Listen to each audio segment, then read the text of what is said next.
কারা কারা স্বপ্ন দেখতেছেন অস্ট্রেলিয়া ইন্ডিয়ার কাছে হারবে? হ্যাঁ, এরপর বাংলাদেশ আফগানিস্তানকে হারায় সেমিফাইনালের পথে চলে যাবে এবং সেমিফাইনাল খেলবে। এই স্বপ্নটা কারা কারা দেখতেছেন এবং কারা কারা সেই স্বপ্নে বিভোর হয়ে ফেসবুকে পোস্ট করতেছেন আমি প্রথমবারের মতো ইন্ডিয়া সাপোর্ট করতেছি, ইন্ডিয়া ম্যাচটা জিতুক।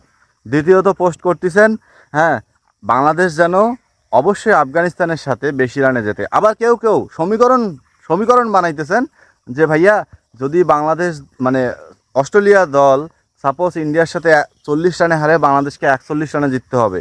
ইন্ডিয়ার সাথে যদি অস্ট্রেলিয়া 80 রানে হারে, বাংলাদেশকে 81 রানে জিততে হবে।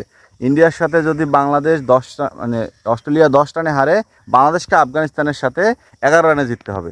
এই স্বপ্নগুলা কারা কারা দেখতেছেন এবং যারা এই স্বপ্নগুলা নিয়ে সমীকরণগুলা নিয়ে ফেসবুকে পোস্ট করতেছেন তাদের উদ্দেশ্যে ফেরদৌস ভাই ভিডিও দিচ্ছে যে এই স্বপ্নগুলা দেখে অযথা আপনার স্বপ্নগুলাকে নষ্ট করেন না। এর থেকে ভালো কোনো রমণীকে নিয়ে স্বপ্ন দেখেন, এর থেকে ভালো কোনো টাকা পয়সা নিয়ে স্বপ্ন দেখেন, এর থেকে ব্যাংক বিমা নিয়ে স্বপ্ন দেখেন। এখন কথা হচ্ছে ভাইয়া, রানাউটে যারা আমাকে দেখতেছেন, যারা আমার কথা শুনছেন, তারা হয়তো আমাকে গালিও দিতে পারেন, তারা হয়তো আমার উপর রাগ করতে পারেন যে ভাইয়া আপনি একজন টিপিক্যাল বিডি ফ্যান হয়েও, সোনার বাংলার বাংলাদেশের গর্বিত ক্রিকেট টিমের একজন সাপোর্টার হয়েও আপনি কিভাবে এই কথাগুলো বলতে পারেন? ভাইয়া কেন বলতে পারবো না?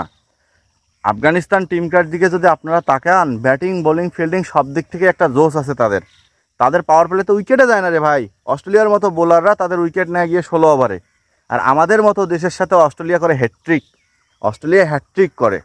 অস্ট্রেলিয়া আমাদের ব্যাটসম্যানরা তাদের ইয়র্কার সামলাইতে পারে না।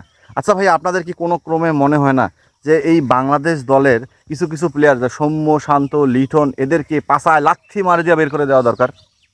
আরে ভাই, কাজের লোকেরা যদি বাসায় ভুল করে তাদের পাশে লাথি দিয়ে যেমন করে বের করে দেয় না, আমার তো মনে হয় এদেরকে লাথি দিয়ে বের করে দরকার। এরা 8-9 বছর ধরে ক্রিকেট খেলতেছে, 8-9 বছর ধরে এরা ক্রিকেটের সাথে জড়িত, তারা টি-20 জানে না। 2007 সাল থেকে বাংলাদেশ টি-20 খেলে। 2007 সালের পর 2010 সাল থেকে 2024 সালের হিসাবটা আমি করি, এই 14 বছরে বাংলাদেশের একটা টি-20 ব্যাটার দেখান তো যার স্ট্রাইক রেট আছে 140 নাই। তো এদের অসুবিধার জায়গা কোথায়? এদের তো সবখানে সুবিধায় ভরা ভাইয়া, টাকা পয়সা, ব্যাংক ব্যালেন্স, জিম সেশন থেকে শুরু করে মাঠ টাট কি নাই এদের? কি অজুহাত দেবেন আমাদের দেশের উইকেট স্লো? অজুহাত দেবেন আমাদের দেশে টুর্নামেন্ট হয় না? কিসের অজুহাত দেবেন ভাইয়া?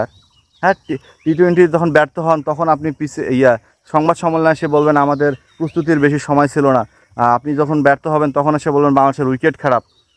ভাইয়া, যখন আপনি বাংলাদেশে খেলতে নামেন, যখন আপনি বাংলাদেশে খেলেন, যখন আপনি কোনো ক্লাবে খেলেন, যখন আপনি কোনো বিপিএল টুর্নামেন্ট খেলেন বা এনসিএল টুর্নামেন্ট খেলেন, তখন এই যুক্তিগুলো আপনি আপনার বোর্ডকে দেখাইতে পারেন না যে আপনি এই যুক্তিগুলো যদি ঠিক করে না দেন, এই অজুহাতগুলো আমাদের যদি সাধন না হয় আমরা খেলবো না, তখন তো বলেন না ভাইয়া। তখন তো টাকার লোভে ঠিকই মোহামেডান, আবাহনী, রূপগঞ্জ, প্রাইম ব্যাংক সবগুলোতে খেলেন।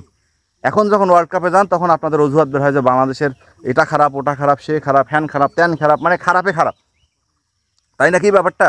আর তাছাড়া যখন দেশে থাকেন, এ সরব উদ্বোধন করবেন, এ অ্যাড করবেন, ও অ্যাড করবেন, এর সাথে চুক্তিবদ্ধ, এর স্পন্সার, এর অ্যাম্বাসেডর, এটা হতে আপনাদের দিন চলে যায়। আসলে ভাই, বাংলাদেশ ক্রিকেট টিমটাতে বাংলাদেশে যারা খেলতে আসে, হ্যাঁ, তারা বাংলাদেশ এই ক্রিকেট দলটাকে বোর্ড থেকে শুরু করে, আমি একদম সত্য কথা বলতেছি ভাইয়া, বোর্ড থেকে শুরু করে এই যে আছে না, ক্রিকেট দল আছে না, খেলোয়াড় পর্যন্ত, এরা সবাই আসে কি জানেন, এখানে এসে একটু নিজের পরিচিতি বাড়াবে, এরপর নিজের বিজনেসটাকে গেইন কীভাবে করা যায়।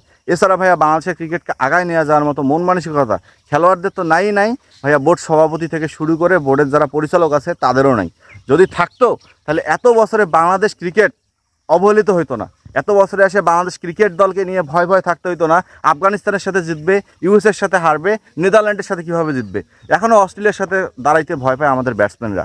আমাদের বোলাররা এখনও ভালোভাবে লাইন শিখতে জানে না, তারা 8-9 বছর ধরে কেরিয়ার শেষ করছে। তাহলে এখন এই কথাগুলো ভেবে একবার আমাকে বলেন, যারা এই সমীকরণটা মিলাচ্ছেন, আসলে কি এই সমীকরণ মেলানো ঠিক আছে? এই স্বপ্ন দেখা ঠিক আছে বাংলাদেশ সেমিফাইনাল খেলবে? তারপরও চাই বাংলাদেশ সেমিফাইনাল খেলুক, তারপরও চাই বাংলাদেশ ভালো খেলুক। কারণ কি জানেন, ওই যে দিন শেষে বেহায়াপনার মতো বাংলাদেশে খেলা দেখতে আমাদের হবেই, কারণ আমরা বিডি ফ্যান, আমরা আবেগী ক্রিকেট বাঙালি। তাছাড়া তার কোনো কিছু করার নাই ভাইয়া। যারা রানাউটে দেখতেছেন চ্যানেলটা সাবস্ক্রাইব করবেন, আর যারা পেজে দেখতেছেন অবশ্যই পেজটা ফলো দিয়ে রাখেন।